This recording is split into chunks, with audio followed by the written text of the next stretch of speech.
and it's going to be, there's a lovely setting by Shir Yaakov from Psalm 147, Harofei li Shavurei Lev, referring to God as healer of the brokenhearted. I've really felt a close connection to this text and this piece since I first heard it on his album a number of years ago. I've used it in healing rituals and in my chaplaincy, and right now it's resonating with me very, very strongly. Especially this idea of calling out the God who calls out each one's names. Did we lose the text? Yep. Okay. Wonderful.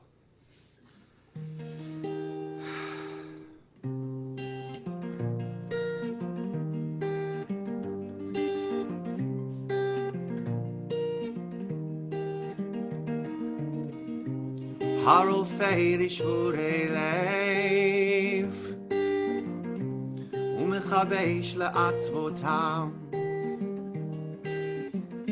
מונה מספר לכוכבים לכולם שמות יקרא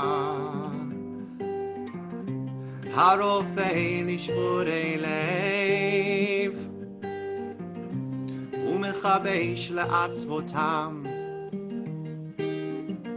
מונה מספר לכוכבים לכולם שמות יקרא אנא אל נא רפא נא לה אנא אל נא רפא נא לה healer of the broken-hearted, binder of their wounds, counter of uncountable stars, you know where they are. Healer of the broken-hearted, binder of our wounds, counter of uncountable stars, you know who we are. Anna elna rifana la Anna elna rifana la Anna elna rifana la Anna elna rifana la rifana la.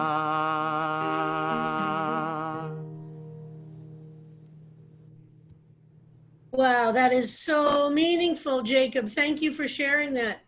And that composer is the one we mentioned to you at the very beginning, that he started his own Psalms project, that every day he's writing a new composition for a phrase or a line or two lines in the Psalms. And he started the day after we started. And he posted every day on his Facebook page. And it's fun to keep up with him. And we've invited him to come to speak to our group at some point as well. But that, and just so beautiful to hear you sing it with your such soulful singing, and to hear of its meaning to you. Thank you. So a couple of things before we dive in. I heard from a lot of you that I moved too fast yesterday. So I get it, and we're gonna go a little slower. Yeah, and I had an idea we could get through the Hebrew quickly so we could start, but that was too fast. Sorry about that. I also want to, a couple of people said to you that they were frustrated. You were frustrated because the issue has come up that all these Psalms sound alike. So what I need to tell you is relax. Don't get frustrated. Just trust me on this. It's like when I started doing physical therapy, I think it was Adria Benjamin said to me, don't think about the picture, big picture, just do what they tell you to do because they know what they're doing and you can't believe it's ever going to get better or you're ever going to feel better. But if you actually do what those stupid physical therapists tell you to do, those stupid exercises that are horrible, you will actually, at the end, more likely than not, feel better. And Adria was right, and I was totally resistant because I don't understand how the body works. I can't believe those exercises were ever going to help. And also, it's a little bit like, Marcia, remember when we were first in the desert on the trip to Israel? You know, and the colors, like when you go to a place like the desert, at first the colors all look exactly the same. And the longer you're there, the colors emerge. Well, Marcia's an artist, so she doesn't, but those of us who are not visual or artists, you kind of go in and you see everything looks brown. And then you're there for a day and you start to see the textures. And you start your day you're there for 2 days and you start to see the shades and the variations and you see, all of a sudden you see 12 different browns. And then you're there for 3 days and you see 50 different browns. And you can't believe you ever thought it all looked like the same thing. And, you know, it's true about everything, right? You know, when I first started, everybody knows my story that I was 30 years old when I decided that for some reason classical music spoke to me, but I knew nothing. I had never listened to classical music. I didn't know the difference between Bach or Beethoven. And I thought it all sounds the same, right? You put on classical music station, you know, they're all playing without words. It's all the same thing, right? And then you start getting deeper and deeper and deeper. And all of a sudden you realize, how could I have ever thought Bach sounds like Beethoven or Beethoven sounds like Mahler or Mahler sounds like Dvorak? All of a sudden, but it takes a ton of exposure and starting to learn and starting to develop these muscles that are not normal. And for those of you who have studied text before, you see things, but if you've never studied Psalms before, you don't see it. You know, somebody, if they're first looking at art is very important, as everybody knows to me. Rothko is one of my favorite painters. You know, if you've never seen, you could hear somebody say, oh, all Rothkos look alike. You know, they're a bunch of lines, a bunch of blotches of color. But once you start to spend time with a Rothko, every one of them has different things to say to you, even though it's a bunch of paint on a canvas, that a lot of them are basically, you know, big blocks of color. So I just want you all to relax about the question about they all sound the same. If you're there, I understand it, but this is the process of going deep. And it's the process of going beyond what the surface gives us, which is where we usually are in fields that are not our own or places in which we have not spent a lot of time. So just trust me on this, okay? I appreciate that you might have that experience of the 6 Psalms so far, that they all feel like the same. But trust me that the more we get into it, hopefully the colors and the textures, and we go back to Michael Goldstein's fantastic question of weeks ago, why it is repetition. There is repetition to it. And the repetition has a certain part of the power, but it doesn't, and there will be different times that these Psalms will mean different things to you. Even the exact same words will have a different meaning in a different time. So I can't promise you that you'll all find meaning in every single word. No, you won't. Or that it'll all become, you know, but just overall, don't get frustrated. Just hang in there and see what you can find, what meaning, what triggers positive or negative reactions is all good. But frustration, you don't have to worry about. Just let it go a little bit and trust me a little bit on this. You know what I mean? Just don't get tense about it. You could say, this one's boring, or this one's moving, or like some of you have said, you didn't know even what your reaction was, and then you went to sleep and you woke up in the morning, and some of you have described you couldn't stop writing the psalm that came out of you. So it's not all a conscious process either, and it's not all intellectual, obviously. And that's part of the power of the emotional power of Psalms. All right, so those are my 2, and I also got that some people want a little bit more, and I said we're not exactly sure when the Hebrew classes are starting, but I urge you, we're having those 3 levels for the summer. If you cannot read any Hebrew, take the Learning the Alphabet class. If you can read a little Hebrew, but you want to understand it a little bit more, take that next level. And I promise you, everything adds up. Okay? So let's go back to Psalm 7. All right. Give me a sec. And I can't tell how many people I've told since yesterday's class. I never even thought about lions in the ancient Near East before. That's such a fan. So thank you, Peter Klein, for that information about lions being downright ubiquitous. Okay, let's start at the beginning. Let's go back up to the beginning. And I'm going to be also referring to altar. So if you have the altar yourself, but don't worry if you don't.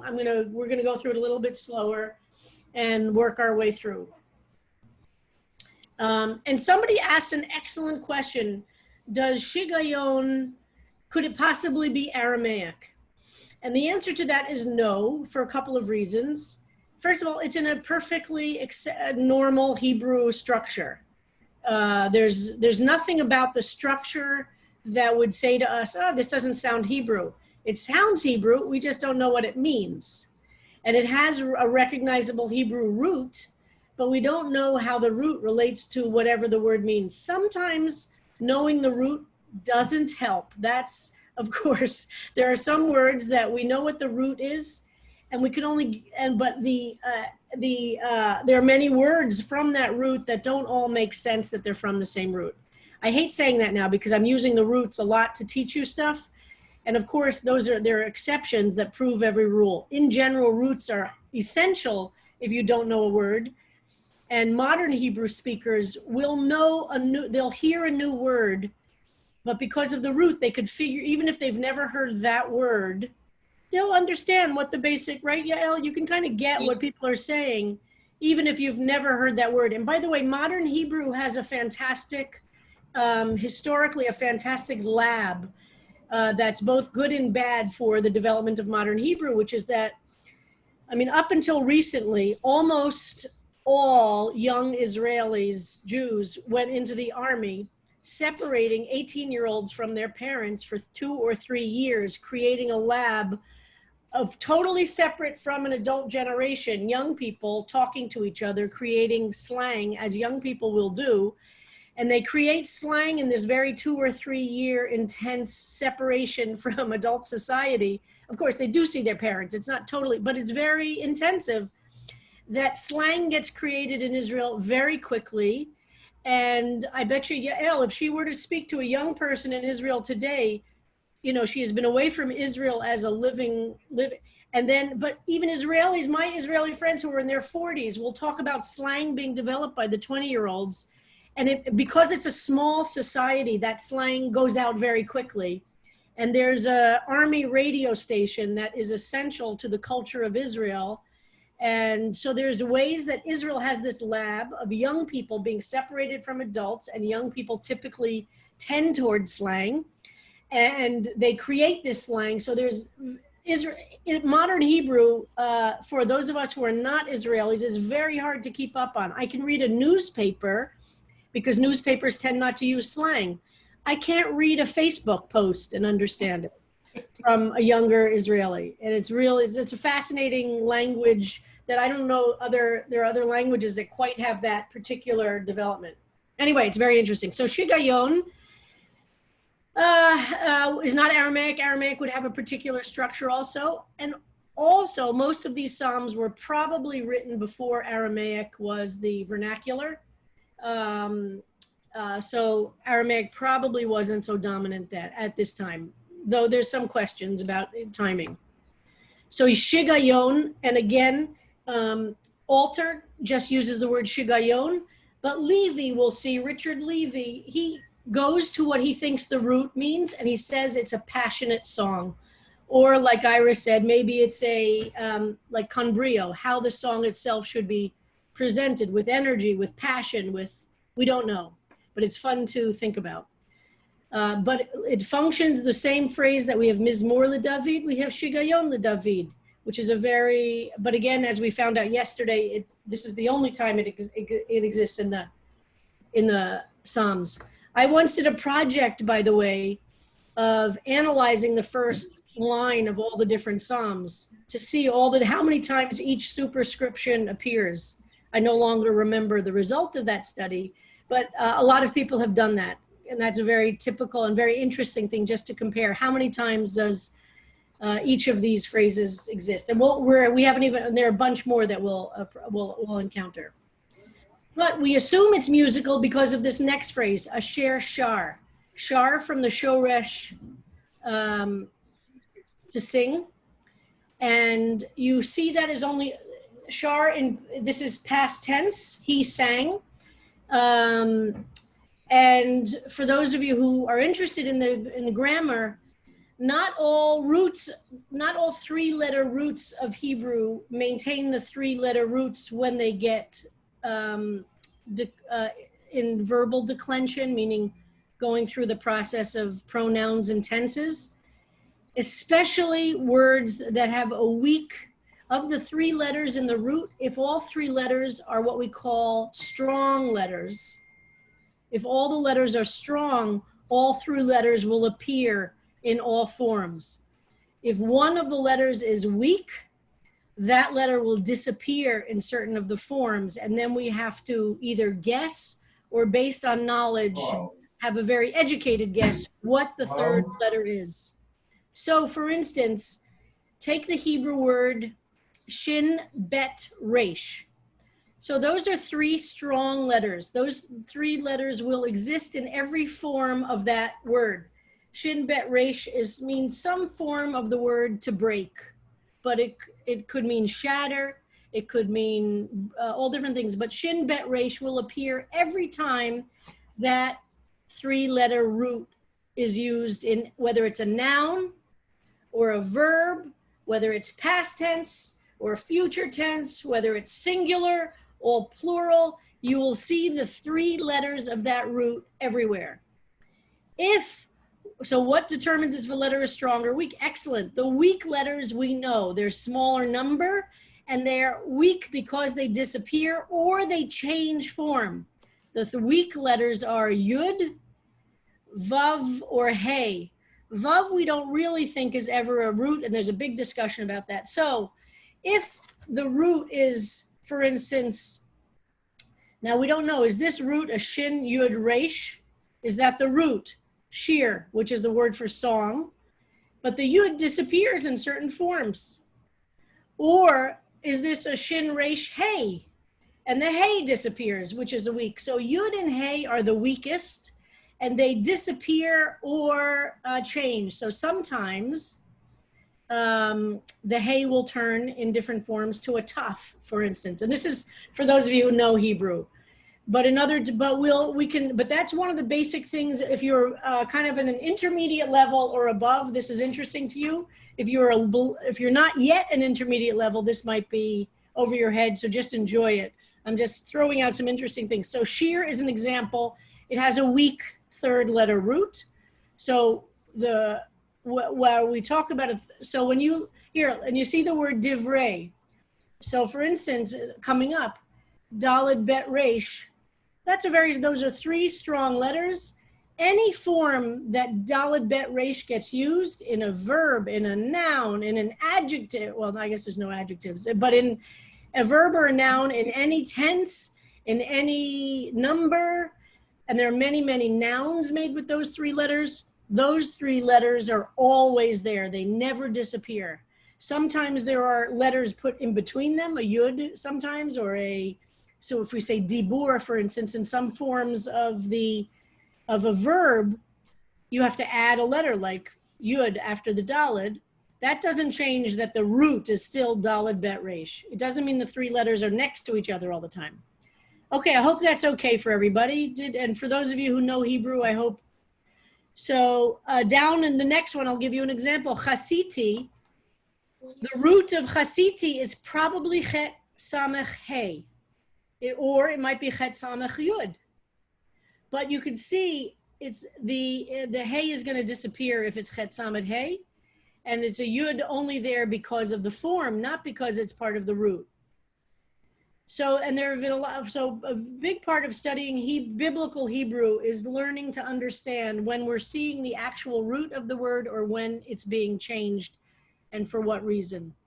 So very important to know that the difference is, for those of you who are intermediates or above, the difference between a weak letter and a strong letter will affect how we look for the root of a word, which comes back to the word shigayon, by the way.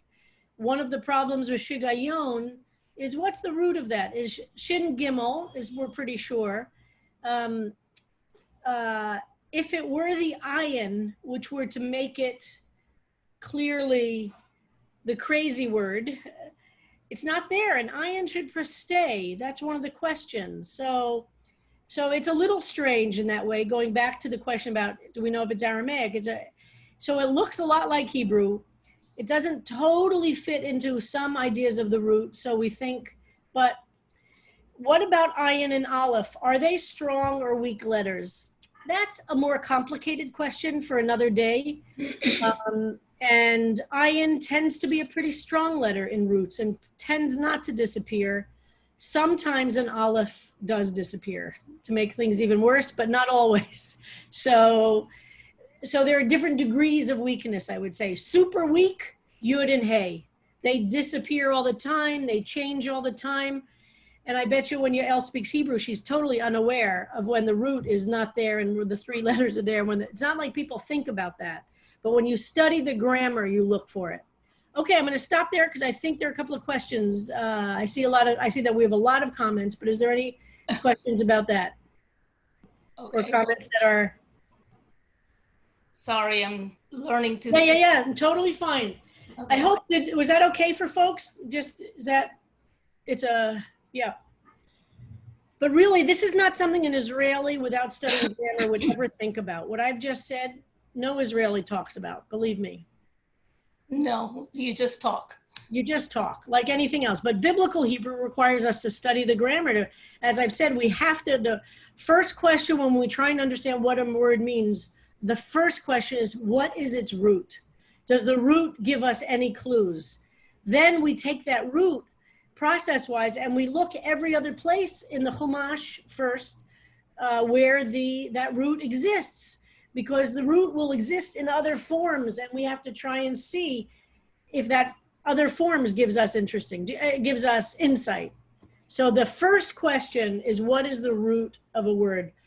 And as I say over and over again, Hebrew is a language built on roots in a way that English is not. We have roots, of course, but because English is from so many different languages, we're a German cognate language, but we have our vocabulary is very much affected, very much from the Romance languages. So we have two major language systems in English, making it much more complicated. And we have 300,000 vocabulary words in the English language. Hebrew probably has, tens of thousands. Biblical Hebrew, the vocabularies are actually quite limited. It might be 10,000 or 20,000 words. That compares to 300,000 in English. Of course, most Americans probably speak with 3,000 vocabulary words. So it doesn't mean that we use it, but that's just as languages go, Hebrew has and biblical Hebrew has a very finite, obviously. Okay. Adria, you had a question about cantillation marks. You want to unmute yourself? Adria? Can't hear you. Go ahead. You're still muted, Adria. Yeah. I am? Yeah. Oh, no, you're not. You're good now. Okay. Sorry about that. I just wanted to know if the cantillation marks remain consistent, as you look at this, and if there is consistency or if there's not, and how that impacts perhaps, I don't know what, but. Well, how it impacts. So let me start, and Jacob can pick up when I exhaust my very little knowledge. So cantillation marks are consistent in that they are usually placed on the syllable that has the emphasis. So part of what cantillation marks tell us is pronunciation. In other words, which syllable gets the emphasis. And remember, I told you the word English shows us the emphasis in English is usually on the first syllable, and the emphasis in Hebrew is generally on the last syllable. But it tells us where, but you'll see the cantillation marks are not always on the last syllable, because it's telling us there is an exception to that. So that's one thing, is it tells us, so if that's what you mean about consistency, they're on different syllables, but usually it's to mark where the emphasis, which syllable gets the emphasis. Remember, we talked that the cantillation for Psalms is unknown what the music sounds like. So we have no knowledge, we don't ever sing the Psalms the way we do for Song of Songs or Kohelet, Ecclesiastes, or my favorite cantillation of all times is what we do on Tisha B'Av for Lamentations. I think it's the most beautiful.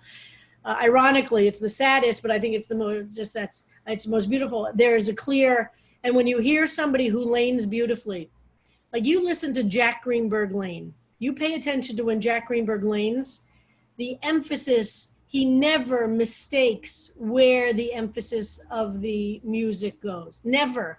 And there are some other very minor things that we learn from laning and from biblical grammar that Jack gets it right every single time. It's amazing, right, Saul? He's like our Saul is also does it, but we've all learned from Jack. Now has the entire thing pretty much memorized, which is phenomenal. But when you hear Saul, or you hear a good laner lane in for the 5 books of Moses or Haftarah, it's not just the musical notation. And I assume this is true, of course, for singers singing any language, right? I assume the music tells you when to put an emphasis, but cantillation is very important because it's how we know so much about it. Did that answer it, Adria? Or Jacob, do you have anything to add to that about Psalms? Yeah, I would just underline that we currently don't have a tradition of reciting Psalms outside of liturgy. So the only way that we actually really communicate Psalms in contemporary Jewish practice is when they're in liturgy, which is bound by different musical modal rules. Now, if anyone's, I'm happy to look this up for folks. The book that I would be referring to is this guy, by Joshua Jacobson, where he really does go into the history and the grammar and the way that the cantillation systems developed and their purpose, and it's a phenomenal resource. I think the Cantors Assembly sells it.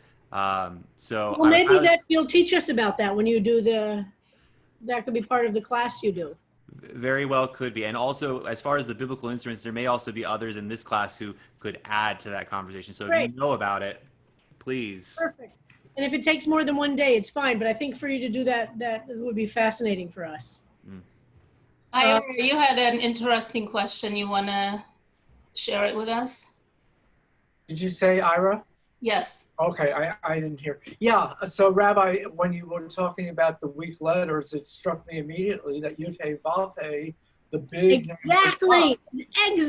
And wondering if that's a coincidence or what. Well, so it's interesting. So that we think that Yud Hey Vav Hey, the 4 letters of names of God, are all weak letters. That's true, but we never put Yud Hey Vav Hey. We don't decline. You know, we don't you put it into any verbal declension, and we don't put it. But it is very close to the Hebrew word to be, right? Which does change a lot. So that's why a lot of people see it as very close to the word or idea of being, which is, of course, also always changing, right? It's not rigid, which is exactly your point. So the word in Hebrew to be, which is not used in the same way English is, so we don't see it in a lot of biblical Hebrew, but those letters change a lot. So we don't even say it. So if you say, for instance, in Hebrew, for those of you who don't know this, to say the sentence, I am good, the am is an important part of the sentence, right? In English, it's I am, that's the to be verb, right? In Hebrew, you just say I good. You don't say I am good. So it's a very interesting, given how basic a verb it is, it doesn't exist in the same way in Hebrew that it does in English. But I think, Ira, your point is absolutely at the center of what Yud Hey Vav Hey is. It's not a rigid concept.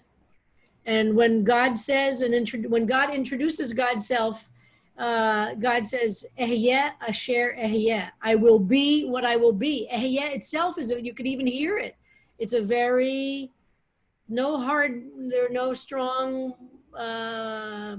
consonants. Ehiyeh, asher, ehiyeh. It even sounds like a breath, right? And Arthur Waskow does a whole thing about Yah, which is one of the names of God, as being breath itself. Even saying the word Yah, it's very breathy. It's very much about, it's not a tangible, concrete, but it's as essential to life as breath itself is. So you're totally onto something, Ira, and a lot of people kind of play with different pieces of it. But these strong or weak letters is not a value judgment. I shouldn't say weak means not powerful. It just means they change form. Strong means they always appear. A bet always appears. It does not disappear. It can become a vet, and that's a whole other issue, but the consonant itself doesn't disappear. How you pronounce it changes, which is a whole other grammar question called beged kefet, which we'll come to another day. Okay. Sarah Siegel, you had your hand up. Yeah, I just wanted to hold up this book that a lot of you may be familiar with, because everything is by the shoresh. I mean, each of the verbs is, it's a 3-letter, there you go. Anyway, I don't know if you can see. Who? You know, maybe you could even take a picture and maybe tomorrow we could show it. It's the torture book for anybody who studies Hebrew. It's really, because all the exceptions to the verbs, as anybody knows who studies a second or third or fourth language, it's those exceptions that kill you. And that the basic Hebrew verbs are pretty easy, but there are a lot of exceptions to them, which is torture. Great. Sherry Allen, you also have a hand up. Sorry, did I interrupt someone? Yeah. I just wanted to add to what Jacob was saying too, because I'm also a cantor in Texas. Hello from 90-degree Fort Worth. Wonderful. Hi, Sherry. Hi. In terms of the trope, the cantillation marks, yes, it's true. We don't know how to sing them because how they appear here in terms of the rules that we have for trope signs that go together, these totally don't make sense at all. You would never pair some of these trope marks together, especially, in the same word. In the first line, Le David has a mapach and a mercha. You never see that because they don't go together. So that's part of the reason why we don't know how to sing them too. Yeah, they don't make sense at all in the Psalms. So interesting. Okay, any other? I think we covered the important points. And don't worry if stuff goes over your head. I once had a teacher, did I tell you this? I once had a teacher say, you should be in a class where you understand 60%. If you understand more than 60%, what are you learning? So relax, okay? And if some stuff, I just want to make sure for different people, you're getting different levels of things because the Psalms and all of this is quite deep. And just to know there's more and more and more and more to learn. And I will, somebody just asked me about the bet and vet question. I promise, I'll teach that. That's also another, too much grammar will, I think is too much for one day. Okay, back to Psalm 7. But I just want you to, whenever I ask, what's the root? We're always starting to 3-letter roots. And just to make sure that those who know that I know this, even though this is going to a level of detail, there are actually some 2-letter roots in Hebrew. But we're going to ignore that for now. But there are some 2-letter roots. Mostly it's 3-letter roots, but there are some 2-letter roots. And I'll repeat what I said at the very beginning 12 weeks ago to remind us, this is what is the definition of a Semitic language. A Semitic language is a language that is based on this root system as I described it. So Arabic has the same root system. Every Arabic word is based on either mostly a 3-letter root, sometimes a 2-letter root. Amharic is a Semitic language. Aramaic is a Semitic language. And all of them share this root, the root as the foundation for the language, its structure. So that's why this is a Semitic language. And for those of you who took my anti-Semitism class, you know why I don't think anti-Semitism is a good word. Semitic really just refers to a language. It does not refer to a people. So we're talking about a language system that has 3-letter or 2-letter roots. Okay, back to this verse 1. So Shigayon le David, Asher Shar la Yudhe Vavhe. So something of David, which was sung for Yud He Vav He. Okay, that's kind of obscure, but interesting. Let's keep going. Al Divrei Kush. And we talked about concerning Kush, whether that's, in some cases, Kush does refer to Africa, or else Saul's father was Kish, and maybe this was a scribal difference, or the Vav and the Yud are often mixed up. And we'll see that in a lot of different cases. And even in, or the Benyamini. So Ben can mean son of, like if you are male identifying and you use Ben in your Hebrew name to indicate a male identification. It could mean the son of, child of a father or mother, and Yamini. But if you notice, if you see Benyamini, it starts to sound like Benjamin. This is how the name Binyamin, Benjamin, could possibly, the root of Benjamin. So Benyamini could either mean the child, the son of Yamini, could just mean Benjamin. And the way that this translator does it, which is interesting, just say a Benjaminite. So in other words, somebody from the house of, but not Benjamin himself. And indeed, Cush, or if it was Saul's father, would have been from the tribe or from the house of Benjamin. So when you hear the name, and you know the name Benjamin, it's Benyamini, but we don't know exactly what this is referring to, and it's obscure, and different people translate it different ways and try and understand it. And I just want to check to see what Levi does with, he says about the words of Cush of Benjamin. Okay. So Yud He Vav He, so line 2. And again, as I said yesterday, since the classic structure of a biblical Hebrew phrase starts with a verb, whenever it doesn't start with a verb, it's telling us something to pay attention to. It's something for emphasis. And of course, many verses don't start with a verb. It's not rare. It's just it's a poetic structure. So I'm not saying it's rare by any means. I'm just saying it has some level of emphasis, of emphatic focus. And again, you could see how the superscription, that first line, might not even be a part of the psalm. It could just be telling us information or direction how to do something. That's what I mean when I call it a superscription. And translators are always struggling with whether it gets translated and to be included into the body of the poem, or whether it's information for the reader, or perhaps the singer or the instrumentalist, and it was never meant to be repeated as part of the poem. Nobody has resolved that. So, but you'll see in different translations and adaptions, understandings of it. And I've loved seeing how all of you have done that differently. And sometimes the superscription's been very significant, and a dedication or an understanding that helps us know how to read your psalm.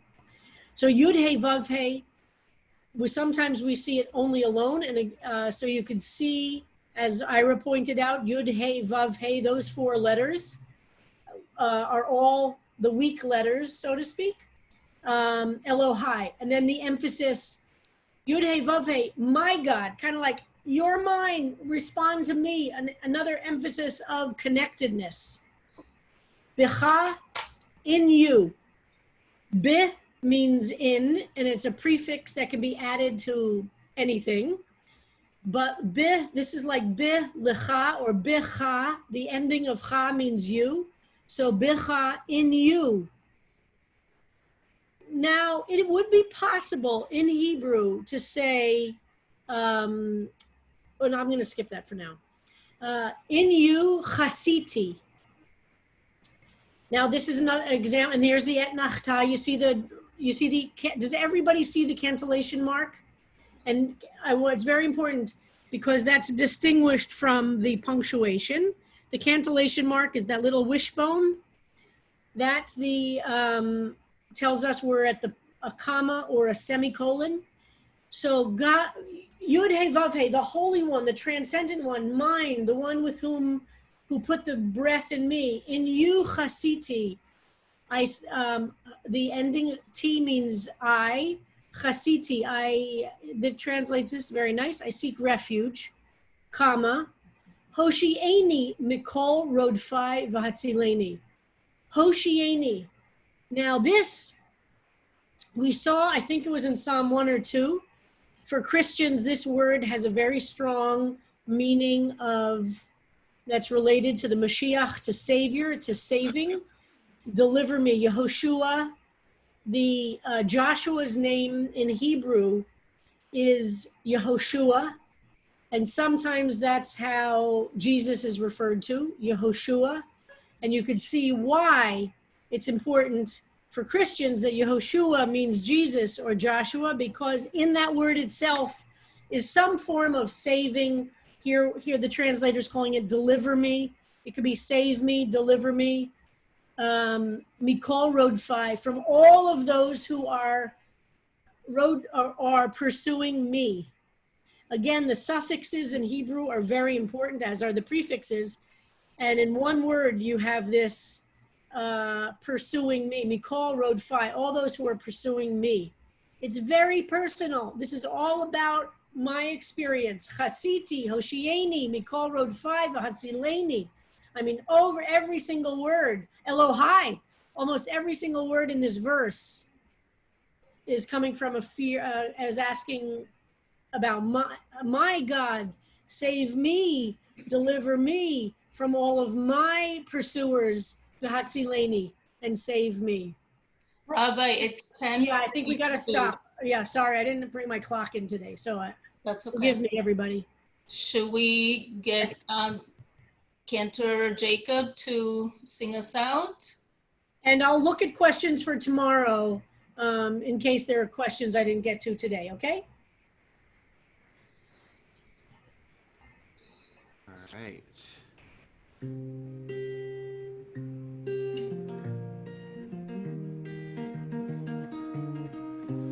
הרופא לישורי לב ומכבש לעצבותם עונה מספר לכוכבים לכולם שמות יקרא הרופא לישורי לב ומכבש לעצבותם עונה מספר לכוכבים לכולם שמות יקרא אנא אל נא בפנה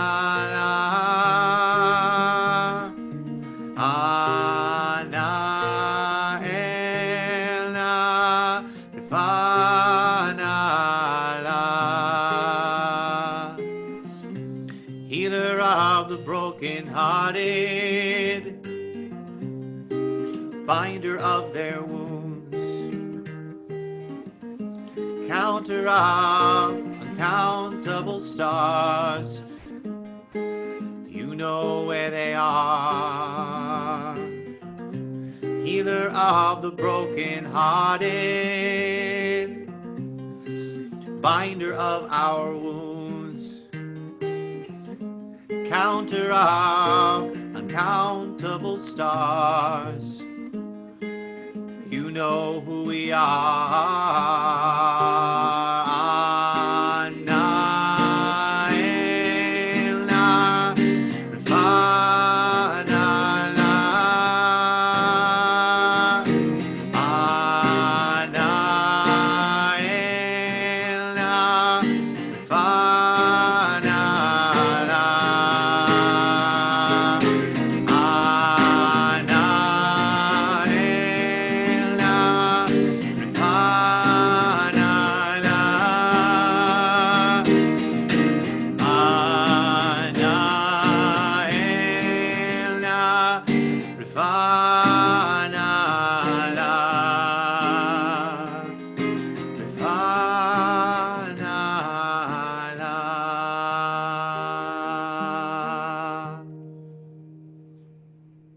Thank you, Yael, for being our TA today. Fantastic. And thank you, Cantor Jacob Nimi.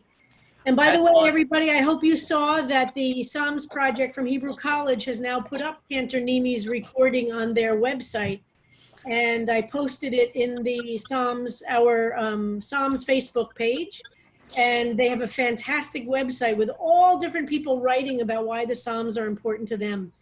The one I'm particularly moved by was the one we read that he brought to us by Ellen Davis. And I also posted that on the Facebook page, and I encourage everybody to read it and reread it. Thank you, everybody, so much. See you tomorrow. I love studying with you.